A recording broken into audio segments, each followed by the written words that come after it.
It's Tom Brady's 44th birthday today. What do you get a quarterback that has everything and all the rings? If you wrote a movie using Tom Brady's real life, it would be rejected.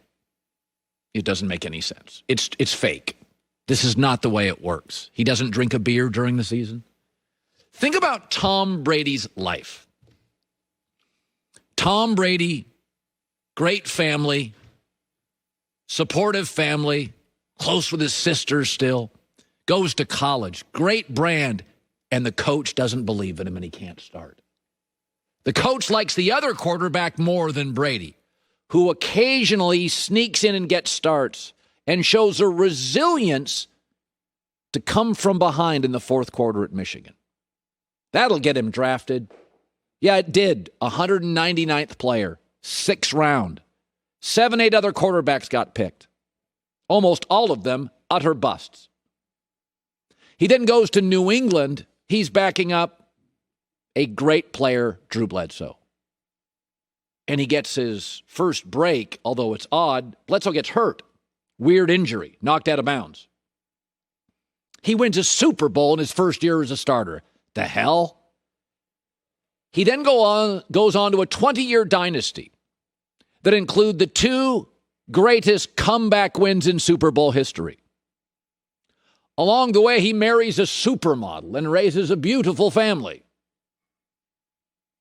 Then, after 20 years of dominating, and the team still believes in him, but like any team-player relationship, he moves on. And he goes to a losing franchise that has had a lot of good players, but they've never been able to get the quarterback right. And he goes to Tampa. I covered him years ago. They were a laughingstock at the time.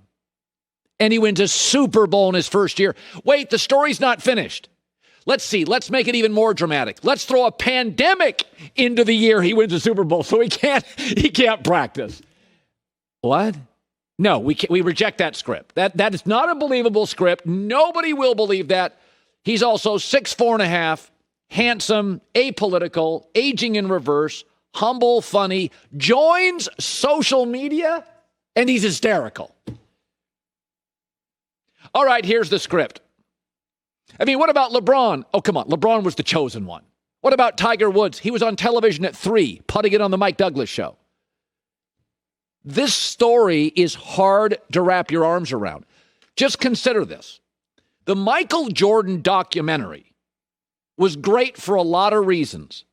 But I thought what really made it great is there was so much conflict. Michael was fighting with his owner and his GM, and coaches were fired, and there was Dennis Rodman and players bailing on the team. There was constant conflict. How? Michael Jordan was the best player, the most fashionable, the best looking, the coolest, and he had a battle the whole time. He retires. There's a tragedy in his family.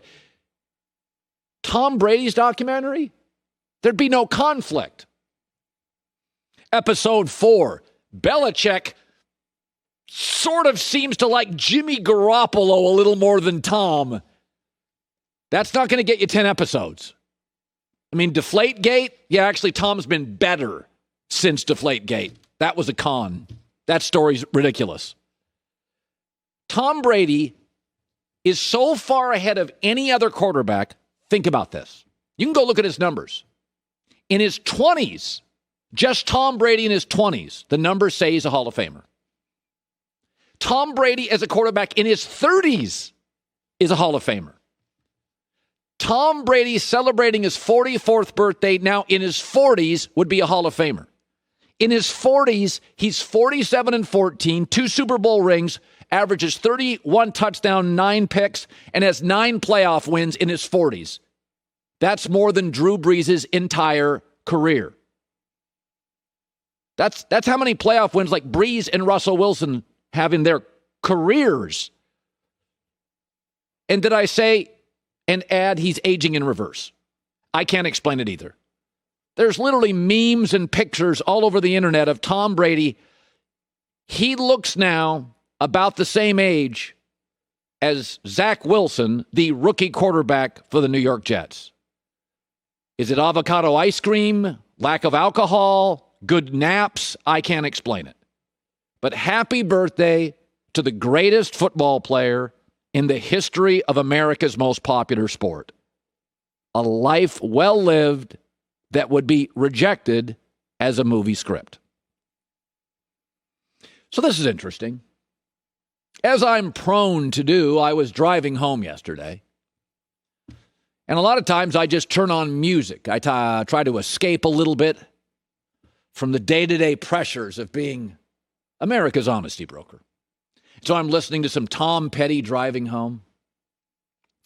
And I'm thinking about the Nick Foles situation and the Carson Wentz situation. And I'm thinking, you know, you don't want to bring Nick Foles back into Indianapolis now that Carson Wentz is hurt.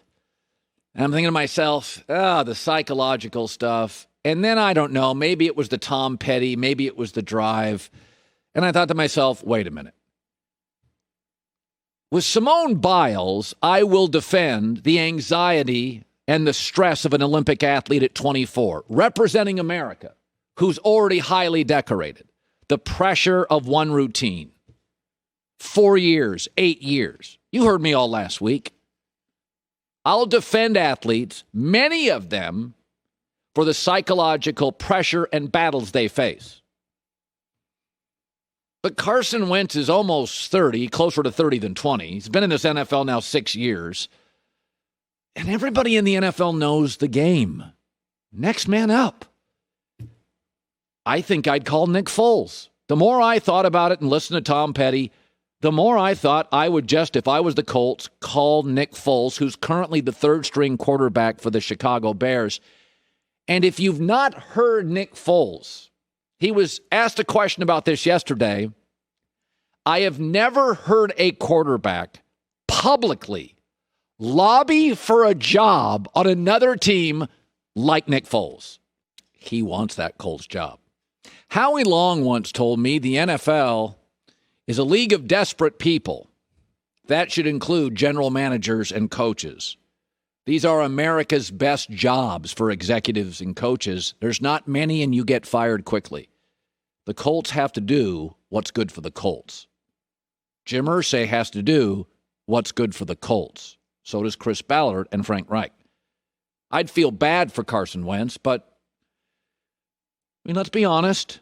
The Colts got him out of an unseemly situation. They did him a solid. Now maybe Carson Wentz needs to do them a solid. Carson's close to 30. He knows the game. The Colts have a Super Bowl roster. They owe themselves a shot at the best quarterback on the market. This locker room, in my opinion, does not buy into Jacob Eason, a marginal college quarterback with 0 NFL starts. And Nick Foles, by the way, has a winning record, which is remarkable considering he's a backup quarterback. Quick, off the top of your head, how many backups have a winning record? Nick Foles, I watched him in college live once at USC. He carved him up for 4 touchdowns and 420 yards at the Coliseum. Has always been as good as his environment. Remember the year in Philadelphia with Andy Reid, 27 touchdowns, 2 picks? Remember the Super Bowl where he beat Brady and was the MVP? He's not a superstar talent, but he's coachable, and he's always been really good when the coaching is really good. He has glimpses of great, but he's not great unless he has the right mix of support. And that's exactly what the Colts have. Listen, I understand as a sportscaster, feelings matter, anxiety is real, the pressure is intense in sports. But in the National Football League, the Colts have done everything right for years, and they got Carson Wentz out of an unseemly situation. They need to do what's best for them. And what's best for them may be Nick Foles. By the way, breaking news, Quentin Nelson, the best guard in football, plays for the Colts too. He's got the same foot injury as Carson Wentz this morning. He'll have surgery and, like Wentz, be out 5 to 12 weeks. Jacob Eason, without Quentin Nelson, no NFL starts. Rams' first 5 games are brutal. Or Nick Foles. I think this morning, maybe it's the Tom Petty in me. I'd go with the latter. Hi, everybody. Thanks for watching. Subscribe here to get the latest from the show. Also, be sure to check out more of the best clips from The Herd or go watch a few segments from other shows on FS1.